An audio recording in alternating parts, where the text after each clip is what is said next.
عنہ کا یوم شہادت گزرا ہے،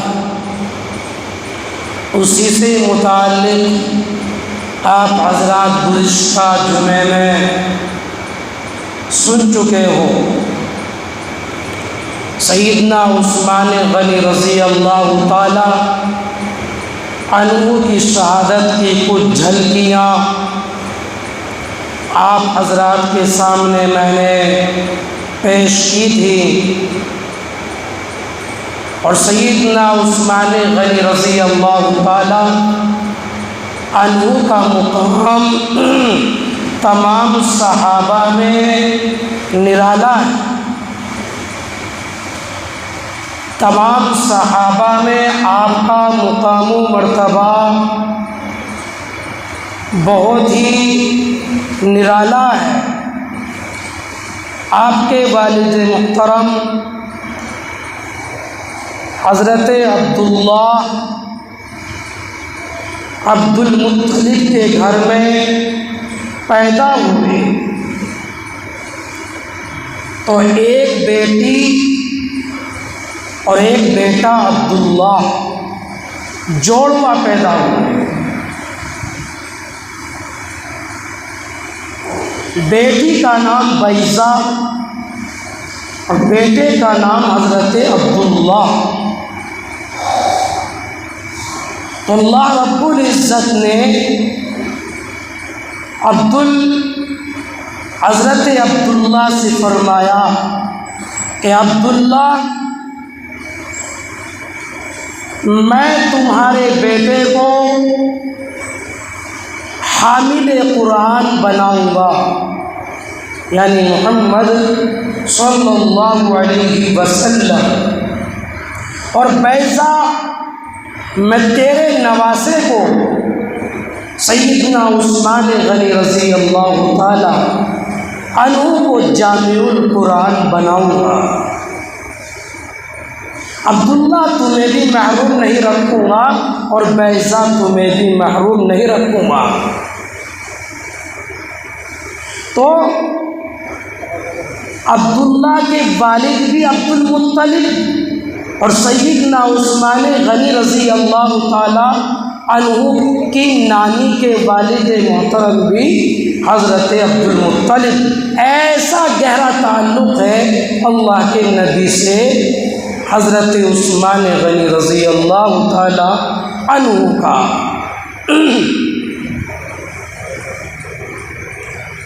بہت اعلیٰ مقام ہے۔ مسجد نبوی کے اندر باغیوں نے آپ کو شہید کیا ہے،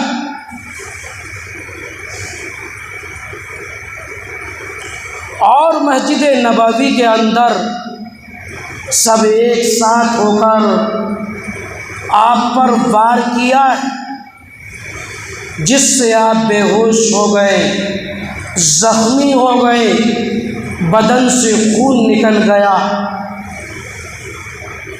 آپ کو قصر خلافت کے اندر لایا گیا، اور ظالموں نے یہیں تک بس نہیں کی، سب سے پہلے آپ کو خطبے سے روکا گیا کہ عثمان، آج سے تم مسجد النبوی کے اندر خطبہ نہیں دے سکتے، بلکہ وہ عصا مبارک جس کو عثمان غنی ہاتھ میں لے کر خطبہ دیا کرتے تھے، اس کو بھی ظالموں نے توڑ دیا۔ میں نے بتایا تھا یہی وہ عصا مبارک ہے جناب محمد رسول اللہ صلی اللہ تعالی علیہ وآلہ وسلم کے زمانہ مبارک سے چلا آ رہا تھا۔ خطبہ دینے سے منع کیا، دوسرا اعلان کیا کہ اب آپ مسجد نبوی کے اندر بھی داخل نہیں ہو سکتے، نماز پڑھنے کے لیے بھی نہیں آ سکتے۔ اور تیسرا اعلان ظالموں نے اب یہ کر دیا،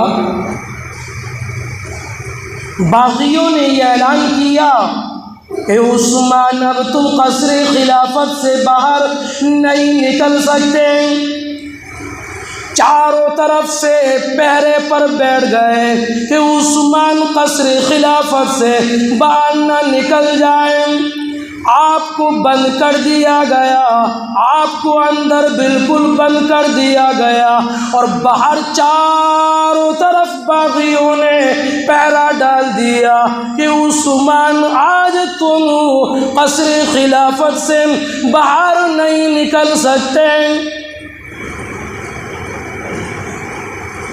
مختلف اصحابی کرام رضی اللہ عنہم اجمعین نے آپ کو مشورہ دیا، عثمان تم ہمیں اجازت دو، ہم باہر نکل کر ان ظالموں کا مقابلہ کریں، ان سے آپ کا بدلہ لیں۔ آپ کو اندر بند کر دیا گیا، آپ کو مارا بھی گیا، آپ کو جسم مبارک کو خون آلود کیا گیا۔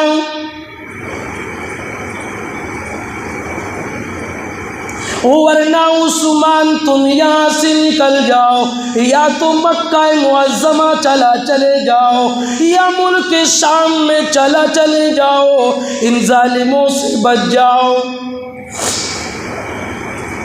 سیدنا عثمان غنی رضی اللہ تعالیٰ عنہ نے دونوں باتوں کو تسلیم کرنے سے انکار کر دیا کہ مدینے سے باہر بھی نہیں نکل سکتا، کیونکہ میرے یار کا شہر ہے، میں اپنے یار کے شہر کو چھوڑ نہیں سکتا، یہاں سے باہر نہیں نکل سکتا، کیونکہ میں نے اپنے نبی کی زبان مبارک سے یہ الفاظ سنے ہیں کہ جو کوئی مدینہ منورہ کے اندر انتقال فرمائے گا میں اس کی شفاعت کروں گا،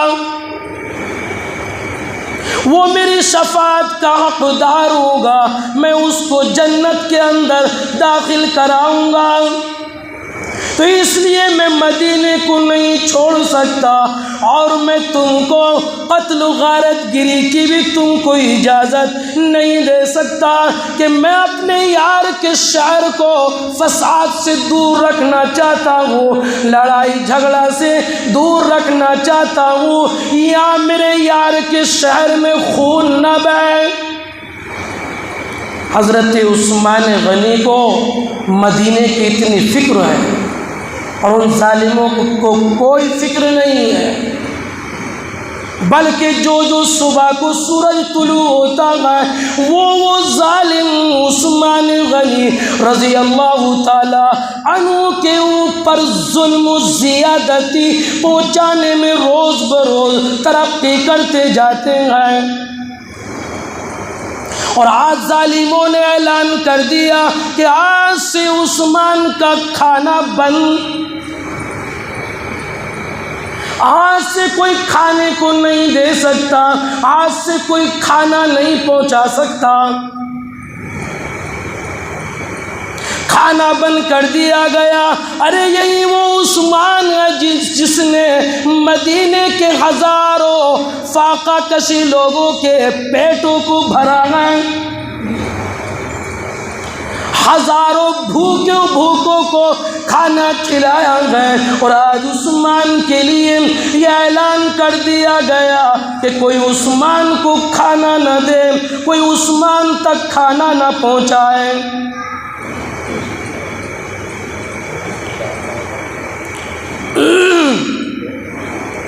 اور ظالموں نے یہیں تک بس نہیں کی، بلکہ یوں اعلان کیا کہ عثمان کو کوئی پانی کا گھونٹ بھی نہیں دے سکتا، پانی بھی نہیں پہنچا سکتا، پینے کے لیے پانی نہیں دے سکتا۔ اور یہ کون عثمان؟ یہی وہ عثمان ہے کہ جس نے مدینہ المنورہ کے اندر مسلمانوں کے لیے پورا کنواں بیر روحہ، جو کنویں کا نام ہے، اس کو خرید کر سارے مسلمانوں کے لیے وقف کر دیا تھا۔ اور آج اسی عثمان کے لیے اعلان ہو رہا ہے کہ کوئی عثمان کو پانی نہیں دے سکتا، پانی نہیں پہنچا سکتا۔ اور جب یہ اعلان حضرت علی مرتضی رضی اللہ تعالیٰ عنہ کے کانوں میں پڑتا ہے، حضرت علی رضی اللہ تعالیٰ عنہ فوراً ایک مشکیزہ پانی کا بھر کر عثمان غنی رضی اللہ تعالیٰ عنہ کی خدمت میں لے کر کے جاتے ہیں۔ راستے میں ظالموں نے حضرت علی رضی اللہ تعالیٰ عنہ سے مقابلہ کیا اور پانی کا مشکیزہ چھین لیا کہ علی، عثمان تک تم پانی نہیں پہنچا سکتے، بھوکا رکھ کر ماریں گے، پیاسا رکھ کر ماریں گے، پانی نہیں پہنچا سکتے۔ ظالموں نے چھین لیا۔ حضرت علی نے کہا، ظالموں، تمہیں شرم ہونی چاہیے، کھانے پینے کے لیے روس اور فارس کے کافر بھی منع نہیں کرتے، وہ بھی صدقہ خیرات کرتے ہیں، اور تم نبی کے داماد کو، اور داماد بھی ایسا کہ جس کے نکاح کے اندر 2 بیٹیاں ہوں، ایسے شخص کے لیے تم پانی بند کرتے ہو۔ ظالموں کے دل بڑے پتھر تھے، نہیں سنی، ایک نہیں سنی۔ بزرگوں اور ساتھیوں، کھانا بھی بند، پینا بھی بند۔ آپ حضرات سوچ رہے ہوں گے یہ 1-2 دن کا معاملہ ہوگا، 10 دن کا معاملہ ہوگا، نہ بلکہ پورے 40 دن اسی طریقے سے گزرے گئے۔ 40 دن تک کھانے کے لیے نہیں دیا، 40 دن تک پینے کے لیے نہیں دیا۔ وہ عثمان تمہارے اوپر ہم قربان ہو جائے، عثمان بھوکا ہے لیکن نماز پڑھ رہا ہے، عثمان بھوکا ہے لیکن تہجد پڑھ رہا ہے، عثمان بھوکا ہے لیکن قرآن کریم کی تلاوت میں مشغول ہے، عثمان بھوکا ہے لیکن رب کی عبادت کر رہا ہے، عثمان بھوکا ہے لیکن ذکر و اذکار کے اندر مشغول ہے۔ اور عثمان سے معلوم کیا گیا، اور عثمان تم 40 دن تک کس طریقے سے زندہ رہ سکے، اور عثمان تم 40 دن تک پانی کے بغیر کس طریقے سے زندہ رہ گئے۔ وہ عثمان تمہارے جملوں کے اوپر میں قربان ہو جاؤں اور سارے مسلمانوں کے دلوں کے اندر وہ جملے اتر جائیں۔ عثمان غنی نے یوں فرمایا، اور لوگوں، جب مجھے بھوک لگا کرتی تھی میں قرآن پڑھا کرتا تھا، میری بھوک مٹ جایا کرتی تھی، جب مجھے پیاس ستایا کرتی تھی میں رب کا قرآن پڑھتا تھا، میری پیاس بجھ جایا کرتی تھی۔ لیکن آج تو ہمارا یقین ہی نہیں رہا نا، رب کے کلام پر کوئی یقین ہی نہیں، رحل میں بند کر کے گھروں کی زینت بنانے کے لیے بس رکھ دیا ہے۔ زینت بنانے کے لیے قرآن دیا تھا اللہ نے تمہیں، رحل کے اندر بند کر کے رکھا ہوا ہے، مہینوں گزر جاتے ہیں۔ بزرگوں، رب کے کلام کو کھولنے کی توفیق نہیں ہوتی کہ کم از کم اس کی گرد و غبار کو ہٹا دے، صاف کر دے۔ کیا ہو گیا مسلمان؟ عثمان بھی تو تھے، ظالموں کی مارے بھی کھائی، 40 دن تک کمرے کے اندر بالکل بند رکھا ہے، پینے کے لیے نہیں دیا، کھانے کے لیے نہیں دیا۔ لیکن عثمان سے معلوم کیا گیا تو عثمان کہتے ہیں کہ جب بھی مجھے بھوک ستایا کرتی تھی میں اللہ کے قرآن کو پڑھ کر اپنی بھوک کو مٹایا کرتا تھا، جب پیاس ستایا کرتی تھی تو میں رب کے کلام کو پڑھ کر پیاس کو بجھایا کرتا تھا۔ وہ عثمان تھے، یہی وہ عثمان ہے میرے نبی جناب محمد رسول اللہ صلی اللہ تعالی علیہ وآلہ وسلم دیکھ رہے ہیں اپنی بیٹی رقیہ کو اور عثمان کو حبشے کی طرف ہجرت کر کے جا رہے ہیں۔ میرے نبی کی آنکھوں میں آنسو مبارک ہیں اور آنسو بہا کر یوں کہہ رہے ہیں کہ حضرت لوط علیہ الصلاۃ والتسلیم کے بعد پہلے یہ میرا عثمان ہے، میری بیٹی ہے کہ جو کہ دین کے لیے، اللہ کے لیے اپنے ملک کو چھوڑ کر دوسری طرف ہجرت کر رہے ہیں۔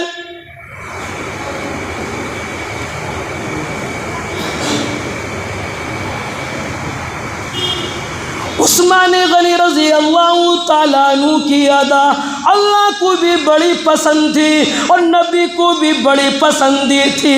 دونوں بیٹیوں کی نکاح اللہ سے مشورہ کر کے ہوئے ہیں، اللہ نے کرائے ہیں، اور میرے محبوب عثمان کے نکاح میں اپنی بیٹی کو دے دے۔ بیٹی کا انتقال ہو گیا، اللہ نے فرمایا اور میرے محبوب دوسری بیٹی کو بھی عثمان کو دے دے۔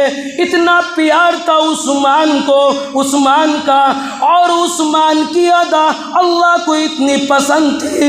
ایک مرتبہ میرے نبی، آپ کے نبی، پوری کائنات کے نبی جناب محمد رسول اللہ صلی اللہ تعالی علیہ وآلہ وسلم اپنے داماد کے گھر گئے ہیں، عثمان کے گھر گئے ہیں۔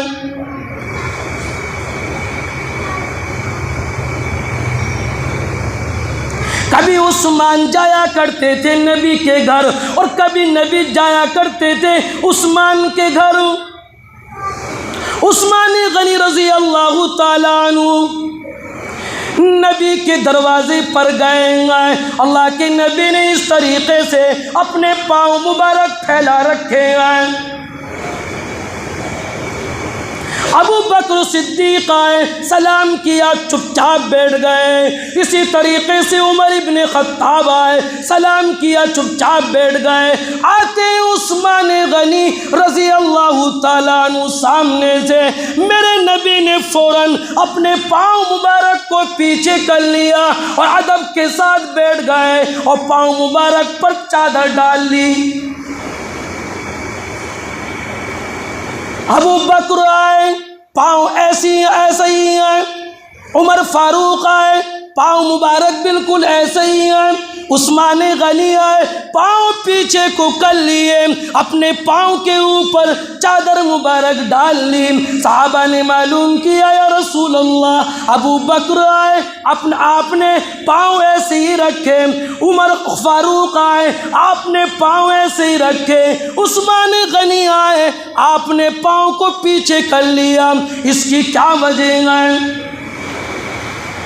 اللہ کے نبی نے یوں فرمایا، اور میرے صحابہ تم نہیں جانتے، ارے جس کا ادب اللہ کرتے ہو اور جس سے حیا فرشتے کرتے ہو، میں کیوں نہ عثمان سے حیا کروں؟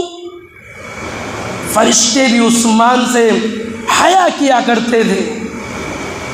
یہ مقام تھا عثمان غنی رضی اللہ تعالی عنہ کا۔